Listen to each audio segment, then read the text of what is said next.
The Art of Being Ruled. Wyndham Lewis.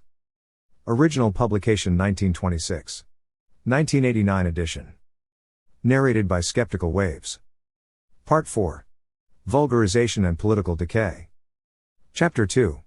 The Democratic Educationalist State. In the democratic Western countries, so-called capitalism leads a saturnalia of freedom, like a bastard brother of reform. With its what the public wants doctrine, it enervates the populations.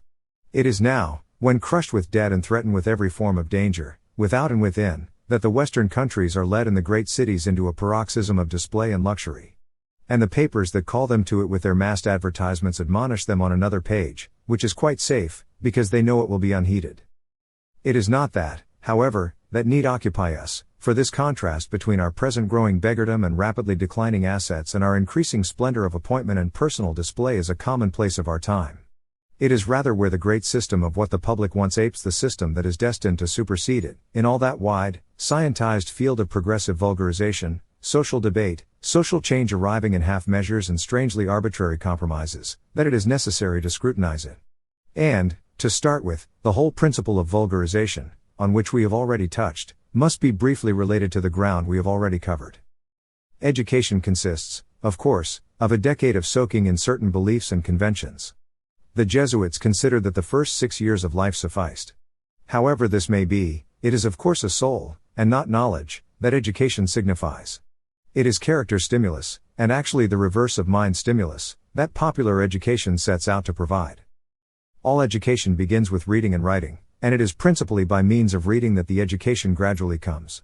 At a certain age the work is done, not where the Jesuit fixed it, for character only, but somewhere in the first years of adult life. It is rarely afterwards that the hard-working clerk, engineer, doctor, or mechanic has leisure or opportunity to supplement this basis of teaching. But even if he has, he seldom has the energy, on his own account, to modify what has been imposed on him. The contemporary European or American is a part of a broadcasting set, a necessary part of its machinery. Or he is gradually made into a newspaper reader, it could be said, rather than a citizen.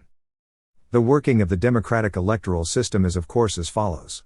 A person is trained up stringently to certain opinions, then he is given a vote, called a free and fully enfranchised person, then he votes, subject, of course, to new and stringent orders from the press, where occasionally his mentor commands him to vote contrary to what he has been taught, strictly in accordance with his training. His support for everything that he has been taught to support can be practically guaranteed.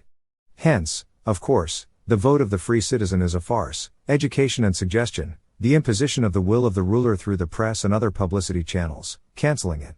So democratic government is far more effective than subjugation by physical conquest. In a very small percentage of cases, better brains and good social opportunities enable a person to extricate himself from this ideologic machine. Like a mammal growing wings, he exists thenceforth in another and freer element. But this free region is not conterminous with the arts and sciences, and free spirits do not, as is popularly supposed, inhabit the bodies of men of science or artists. For art and science are the very material out of which the law is made. They are the suggestion, out of them are cut the beliefs by which men are governed. And the teacher is usually as much a dupe as the learner. So what we call conventionally the capitalist state is as truly an educationalist state. The sporting training of the Englishman and American makes him into a fighting machine. Even his military training is disguised as sport. This robot is manipulated by the press.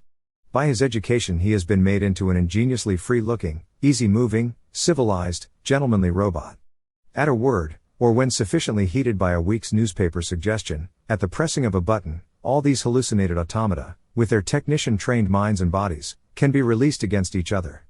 And if a war only lasts 4 or 5 years, it is something to be thankful for, since it could easily be prolonged to 100 years, and these machines, and new ones constantly turned out on the same pattern, would never go back on the lessons they had learnt so well, until the last man fell gallantly resisting the enemy.